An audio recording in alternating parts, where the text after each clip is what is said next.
Merci pour cette organisation de la 8e journée scientifique des soignants de Guyane. Moi, je suis Dr Diarra Boubacar, médecin urgentiste au CHOG. J'ai l'honneur de vous présenter aujourd'hui cette étude qui s'intitule « Étude comparative des agressions par arme à feu et par arme blanche en Guyane, notamment au CHOG, sur une période de 5 ans, de 2018 à 2023. » Nous allons suivre le plan IMRAD, introduction, méthode, résultats, discussion et conclusion. Cette partie introductive va balayer la physiopathologie des lésions légèrement, pour faire un rappel, le contexte géographique, les enjeux de santé publique. On attend par arme blanche, juste pour rappel, tout objet tranchant, perforant ou contendant. Ça peut être de couteau, de poignard, avec un mécanisme lésionnel qui va être soit par pénétration, par lacération ou écrasement, selon les types d'armes qu'on va utiliser. Et les armes à feu, c'est tout dispositif propulsant des projectiles par gaz sous pression. Ça peut être des fusils, des revolvers, des pistolets. Et là, les lésions seront causées par transfert d'énergie cinétique au tissu lors de l'impact à haute vélocité. En effet, lorsqu'une balle est tirée, lorsque le projectile atteint sa cible, il l'atteindra avec une énergie cinétique qui est ici E égale 1/2 de la masse du projectile, qui multiplie par sa vélocité élevée au carré. Donc on comprend bien que plus la vitesse et plus la vélocité est importante, plus les dégâts causés au tissu vont être considérables. Et en même temps, le trajet balistique va créer tout d'abord une cavité qu'on va appeler une cavité permanente. Et tout autour de cette cavité, et du fait de l'onde de choc qui émane de cette première cavité, on va avoir une cavité dite permanente. Et cette cavité, elle vaut 30 fois le diamètre donc, du projectile qui passe. Alors, cette cavité permanente, elle va entraîner des dégâts tout autour. Et l'effet va être sur le tissu élastique, tel que le poumon, le foie, qui vont absorber plus facilement l'énergie. Et puis, quant aux tissus denses, eux, vont avoir des dégâts considérables, notamment, par exemple, au niveau de l'os. Les fractures cognitives qui vont être créées vont entraîner eux-mêmes des débris qui vont être eux-mêmes entraîner des lésions à distance. Et il y a aussi le risque de contamination bactérienne, c'est-à-dire que le projectile qui va entraîner des débris et des bactéries dans les tissus les plus profonds, qui va créer un environnement propice aux infections. Le contexte, ça a été dit ici par les différents intervenants, le contexte guyanais, vous le savez tous, la forêt, une population presque estimée à 10 à 20% qui est isolée. Et en plus de ça, on a des agressions qui sont de plus en plus fréquentes. On note un taux d'homicide par ces agressions armées à 1,3 pour 1000 taux d'homicide qui a été enregistré en 2018 pour cause les armes qui circulent, notamment la plupart, 82% sont des armes quand même d'épaule. Et pour cause aussi, c'est la frontière surinamienne qui est poreuse, qui permet les trafics d'armes et en même temps aussi, bien vrai que ça permet une communication avec la Guyane sur certains plans, mais ça peut aussi limiter l'évacuation médicale. Par exemple, les blessés qui ont été traumatisés, en tout cas soit par arme feu, arme blanche, sur l'autre côté du fleuve, le temps d'évacuation peut faire perdre de chances en termes de prise en charge. L'objectif de cette étude, en effet, est de comparer les agressions par arme à feu et arme blanche en Guyane, tout en analysant les profils épidémiologiques et cliniques. Et secondairement, d'évaluer la gravité de ces blessures, leurs complications, et d'évaluer aussi notre pratique professionnelle. Alors, il s'agit donc d'une étude rétrospective, monocentrique, qui a inclus 124 patients de plus de 11 ans, donc aux urgences sur la période étudiée. Nous avons utilisé effectivement pour le recueil de nos données, nous sommes partis quand même du logiciel HM et du logiciel Cora. HM, c'est récent. Tout d'abord, nous avons eu 218 dossiers, et sur les 218 dossiers, en appliquant les critères d'exclusion, vous voyez des doublons, des erreurs de codage, des agressions qui sont sans coup ou blessure. Hein, donc, il y a eu 71 agressions seulement physiques, mais sans armes, qui ont été codées comme des agressions armées. Et donc, quand on a exclu tout ça, on a 124 dossiers qu'on a répartis entre 111 dossiers blessés par arme à feu et 13 dossiers pour les armes blanches seulement.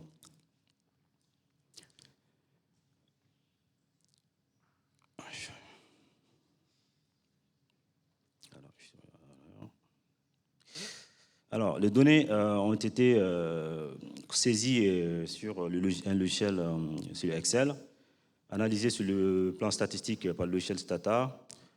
Nous allons présenter donc le résultat sous forme de moyenne pour les variables quantitatives et sous forme de pourcentage pour les variables qualitatives. Les tests utilisés, ce sont des tests paramétriques et non paramétriques quand ils sont indiqués, et les tests d'équidé pour les variables qualitatives.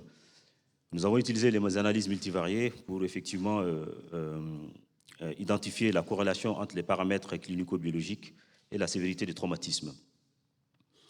Cette étude, ce protocole d'étude a été effectivement validé au niveau du comité local du CHOG, puis déclaré au DPO de Cayenne. Nous avons obtenu les résultats suivants. On peut remarquer ici sur cette première ces graphiques, on a l'évolution progressive des agressions armées jusqu'à 2022, avec un décrochage qu'on peut observer ici, tandis que les armes blanches, on est surpris d'avoir que en fait, l'évolution est restée linéaire. Okay, donc, en fait, on avait comme l'impression qu'à partir en 2018, avant de faire cette étude, qu'on avait plus d'agressions par armes blanches, et qu'au fil des temps qui passent, on a l'impression récemment, en 2022-2023, qu'il y a eu beaucoup plus de cas d'agression par arme à feu. Ça se vérifie ici, mais ici, en fait, les agressions par arme blanche sont restées constantes. Par contre, les agressions par arme à feu sont montées en flèche. Ici, il s'est passé certainement, probablement quelque chose en termes de sécurité. Donc la différence est statistiquement significative, non seulement en termes d'évolution de cette courbe, mais entre les deux courbes, on a une différence statistiquement significative. Alors, notre population, on peut bien l'imaginer, hein, notre population est caractérisée par sa jeunesse. La plupart, c'est des hommes, et les femmes ne représentent que 10%.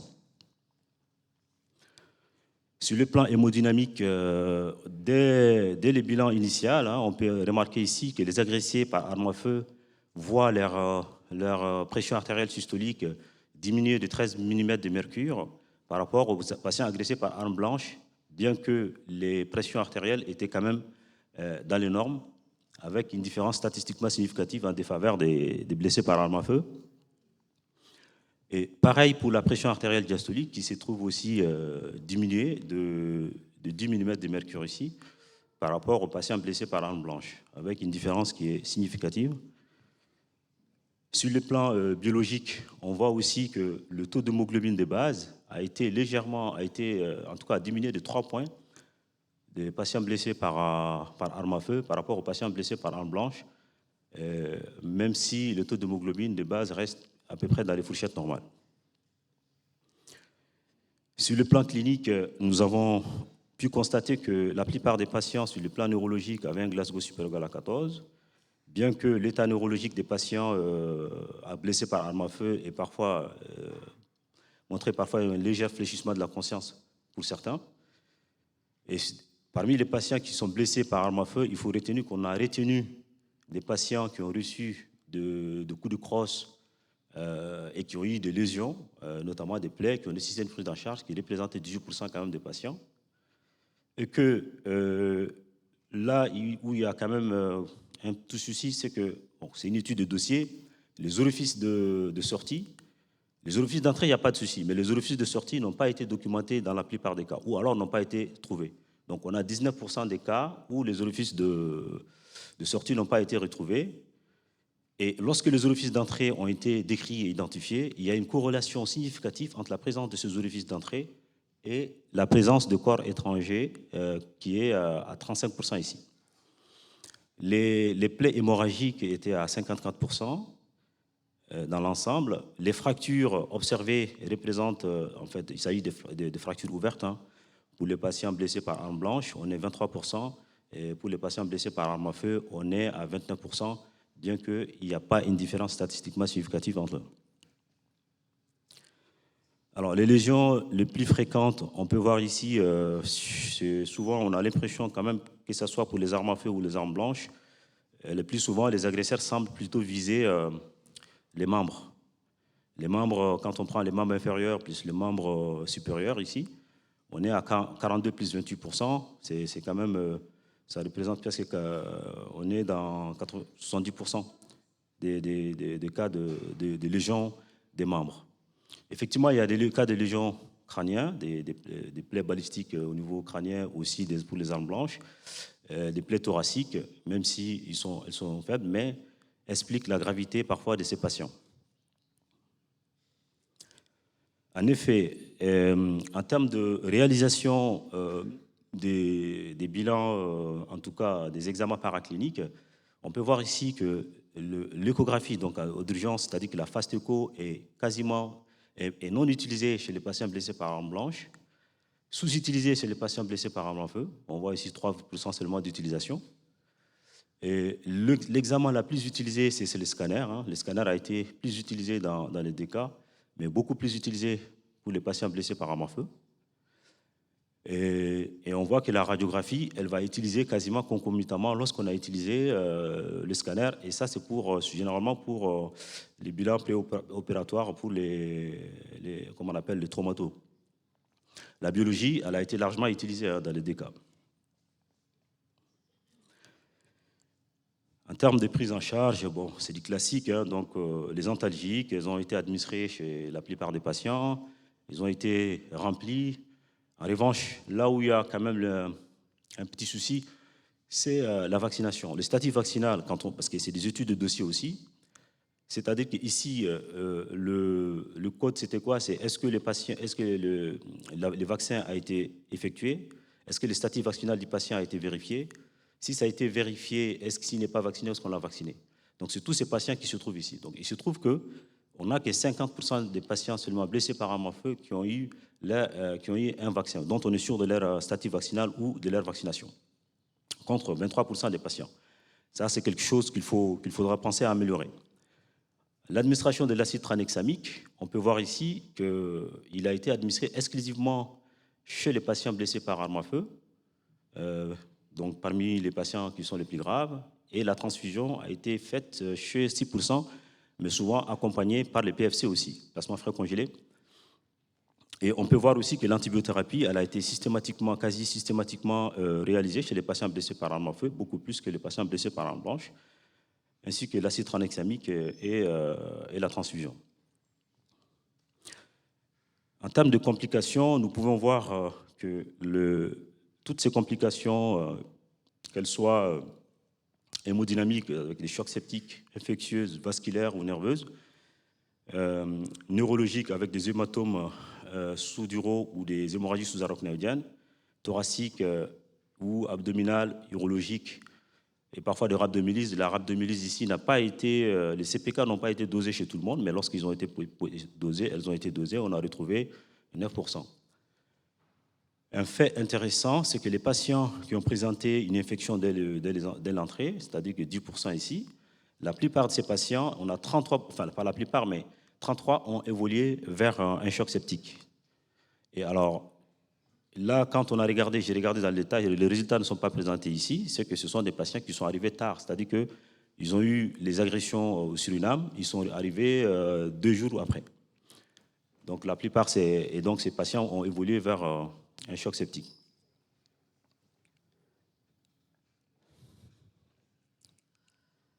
Alors, ça je l'ai dit.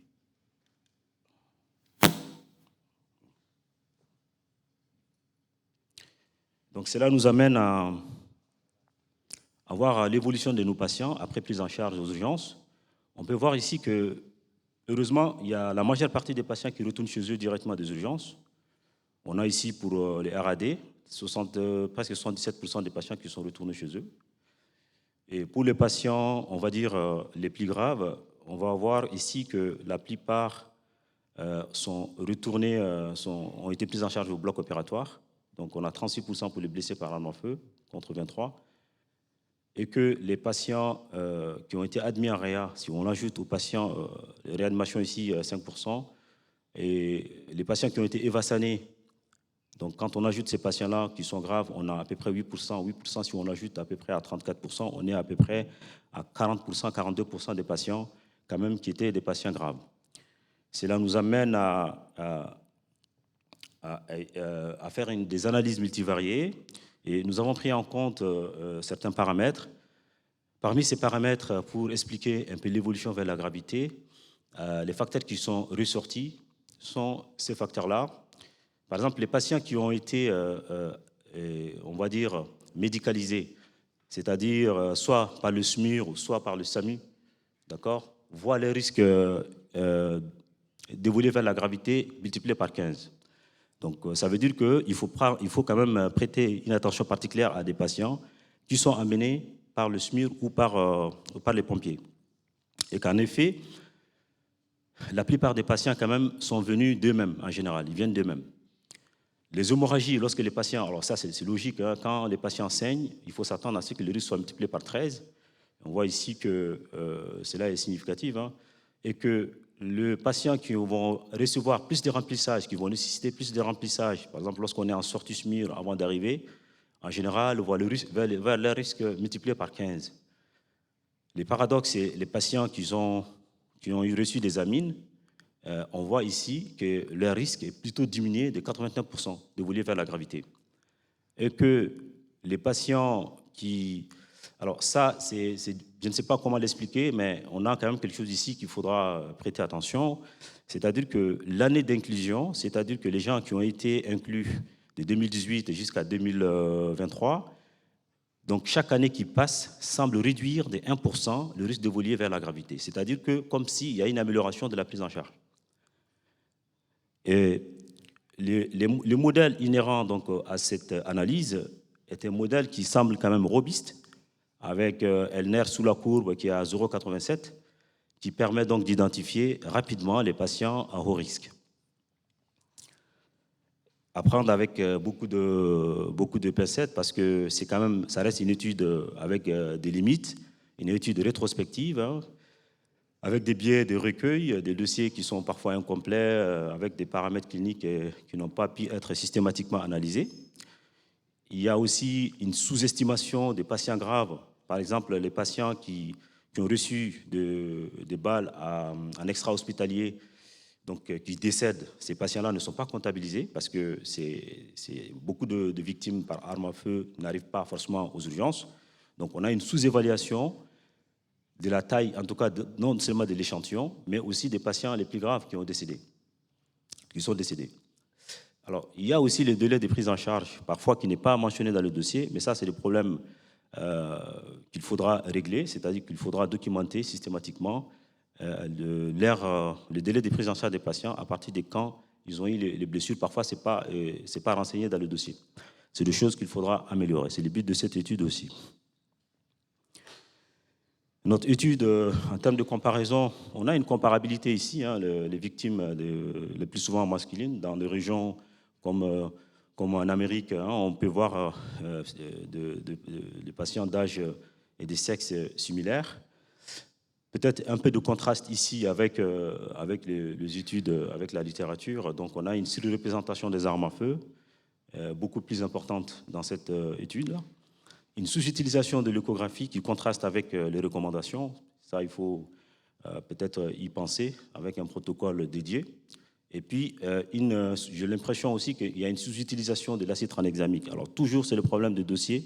Peut-être ça a été administré en extra-hospitalier, mais ça n'a pas été tracé quelque part. Et donc, en tout cas, on a retrouvé une sous-utilisation de l'acide tranexamique. Et donc, il y a des choses à améliorer et ce qui nous amène en discussion, hein, de proposer un protocole qui va permettre la prise en charge des patients dès l'arrivée, c'est-à-dire qu'avec une évaluation initiale rapide, clinique, sur les plans cliniques, recherche systématique des orifices d'entrée et de sortie, de poser des voies veneuses de gros calibre et de penser à administrer l'acide tranexamique dans les 3 heures, hein, comme le veulent les recommandations, les antibioprophylaxies, le lavage et parage des plaies, ainsi que le remplissage vasculaire. La fast écho, dès qu'on a le temps au déchocage, de pouvoir la faire avec plus ou moins une radiographie standard, de vérifier les statistiques vaccinales, les tests de tétanos, et faire un bilan biologique complet, faire l'orientation du patient, en tout cas dans l'heure, hein, donc avec un scanner de corps entier, si le patient est stable, ou chirurgie d'hémostase s'il est instable. Donc s'il est instable, il faut peut-être le transférer en réanimation, peut-être pour le stabiliser d'abord.